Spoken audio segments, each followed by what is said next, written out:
శ్రవంతికి ఉద్వేగంగా ఉంది. 3 ఏళ్లుగా తాను కోరుకుంటున్న సందర్భం ఇప్పుడు వచ్చినందుకు. తాను శిరీష కుటుంబాన్ని కలుసుకోబోతుంది.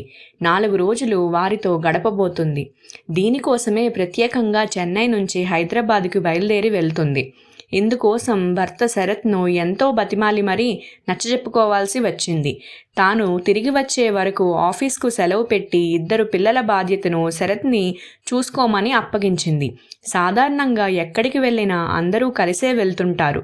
కానీ ఈ ఒక్కసారి శ్రవంతి తాను హైదరాబాద్లో తన ఫ్రెండ్ శిరీషతో 4 రోజులు గడిపేందుకు వెళ్తానంటే శరత్ కాస్త అయిష్టంగానే ఒప్పుకున్నాడు.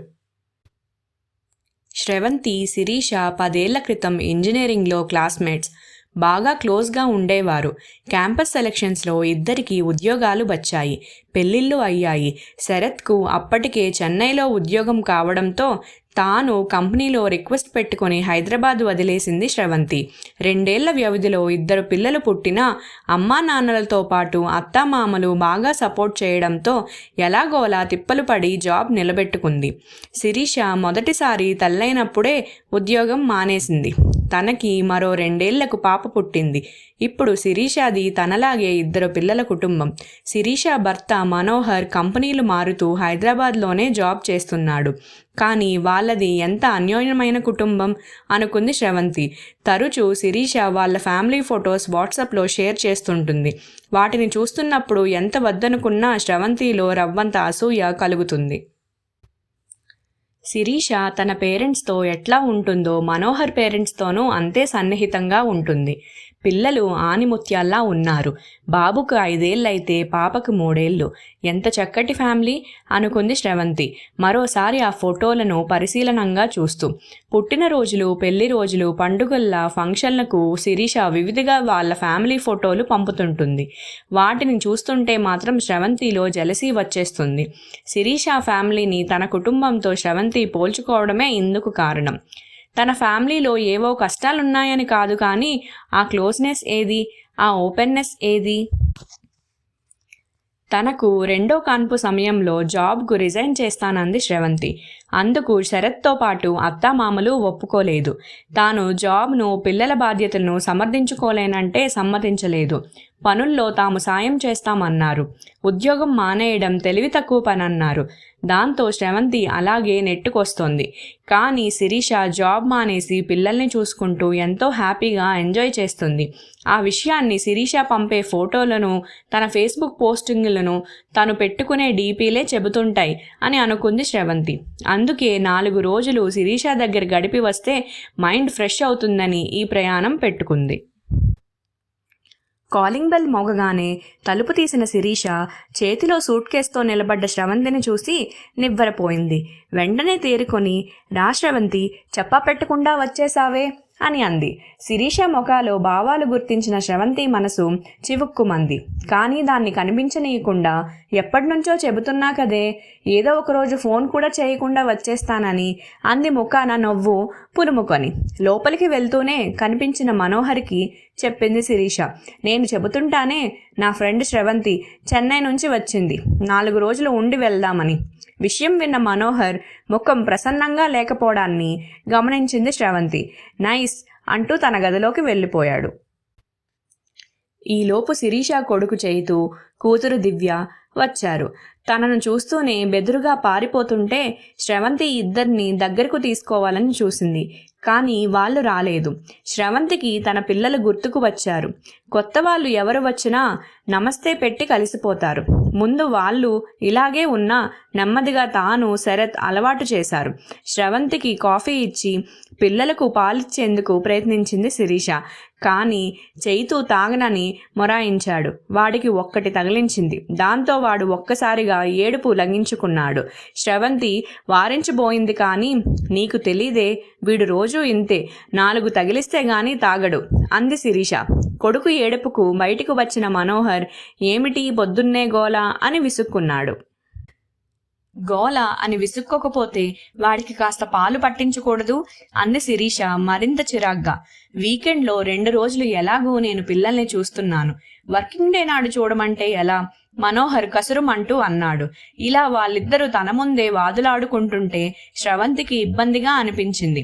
అక్కడి నుంచి నెమ్మదిగా పక్క గదిలోకి వెళ్తుంటే, అయినా మీ గారాబం వల్లనే వాడు మొండిగా తయారవుతున్నాడు, రెట్టించిన స్వరంతో శిరీష అనడం వెనక నుంచి వినిపించింది.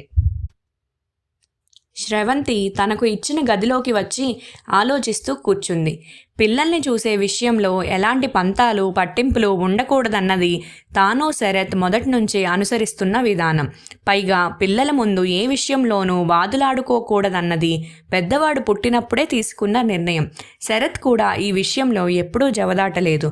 శ్రవంతి బ్రేక్ఫాస్ట్ చేద్దాంరా అన్న శిరీష పిలుపు విని బయటికి వస్తుంటే గోడపైన వాళ్ళ ఫ్యామిలీ ఫోటో కనిపించింది. శిరీష, మనోహర్ ఇద్దరు పిల్లలు చిత్విలాసంగా ఫోటోకి ఫోజులిచ్చారు. ఈ ఫోటోని శిరీష తనకు కొద్ది రోజుల కిందట వాట్సాప్లో షేర్ చేసినట్టు గుర్తు. శ్రవంతి, శిరీష బ్రేక్ఫాస్ట్ చేస్తుంటే మనోహర్ వాళ్ళ పేరెంట్స్ వచ్చారు. వాళ్ళని చూడగానే శ్రవంతి గుర్తుపట్టింది. వీళ్లతో కలిసి ఉన్న చాలా ఫోటోలను శిరీష తనకు పంపింది. అత్తామామలతో శిరీష అన్యోన్యత ఆ ఫోటోలలో చూసే తనకు వాళ్ళింటికి రావాలనిపించింది.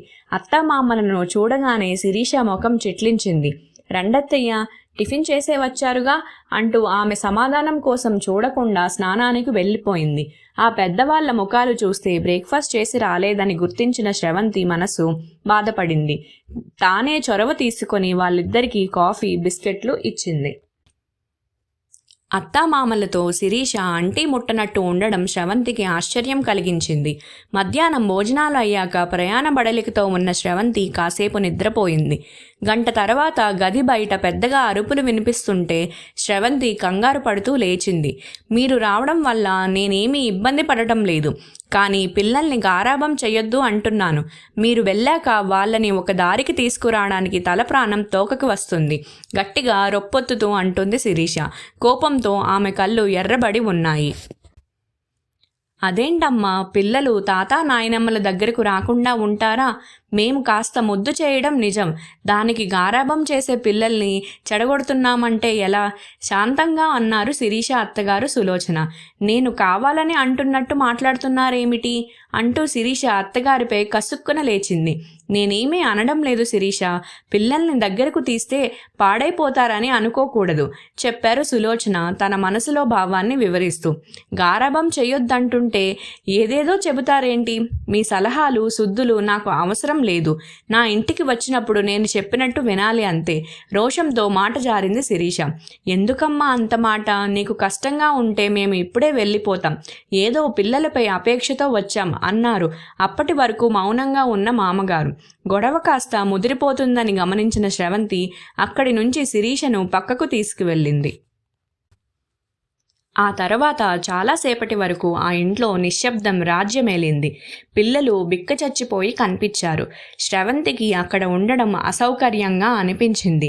పెళ్ళై 10 ఏళ్లైనా ఇప్పటి వరకు తాను అత్తయ్యతో ఒక్కసారి కూడా గట్టిగా మాట్లాడలేదు. అలా అని భేదాభిప్రాయాలు అసలు లేవని కాదు. అలాంటి పరిస్థితి ఎప్పుడైనా వస్తే తమ ఇద్దరిలో ఎవరో ఒకరు మౌనం పాటిస్తారు. దానితో కొద్దిసేపటికే మనస్పర్ధ సమసిపోతుంది. ఇక తను మామగారి ఎదుట కఠినంగా మాట్లాడిన సందర్భం ఒక్కటీ లేదు. అసలు తమ ఇల్లు శరత్ వేసే జోకులతో ఎప్పుడూ సరదాగా ఉండేది తప్ప సీరియస్గా ఉండదు. శ్రవంతి ఒక్కసారి తన ఫోన్ తీసి శిరీష చాట్స్లో వెతికి నెల కిందట పంపిన ఫోటోలు చూడసాగింది. శిరీష తన అత్తామామలతో కలిసి తీయించుకున్న ఫోటోలు 10 వరకు ఉన్నాయి. అన్నిట్లో శిరీష తన అత్తగారి భుజంపైన చెయ్యి వేసో, మెడ చుట్టూ చెయ్యి వేసో సన్నిహితంగా ఉంది. ఆ ఫోటోల ఆధారంగానే అయితే శిరీషకు ఉత్తమ కోడలిగా, బెస్ట్ మదర్గా అవార్డులు ఇవ్వచ్చు. కానీ నిజ జీవితంలో, నిత్య జీవితంలో ఏం జరుగుతుందో శ్రవంతి కల్లారా చూసింది. శరత్ కానీ తన అత్తామామలు కానీ ఫోటోలకు ఎప్పుడూ ప్రాధాన్యం ఇచ్చేవారు కాదు. ఏ పండగలప్పుడో తాను అడిగితే ఒప్పుకున్న ఒక కండిషన్ శ్రవంతి, ఈ ఫోటోలు మన మధ్యనే ఉండాలి, సోషల్ మీడియాలో వాడకు అని శరత్ సున్నితంగా హెచ్చరించేవాడు. శ్రవంతిలో అప్పటి వరకు ఉన్న భ్రమలు తొలగిపోయాయి. ఒక్క క్షణం కూడా అక్కడ ఉండాలని అనిపించలేదు. ఏమిటే 4 రోజులు ఉందామని వచ్చి అప్పుడే బట్టలు సర్దుకుంటున్నావు అడిగింది శిరీష. నీ ఫోటోల్లోని జీవితం మా ఇంట్లో చూద్దువు గాని, నాతో పాటు చెన్నై రా శిరీష, 4 రోజులు ఉండి వెళ్దువు గాని అంది స్రవంతి సూట్ కేస్ మోస్తూ.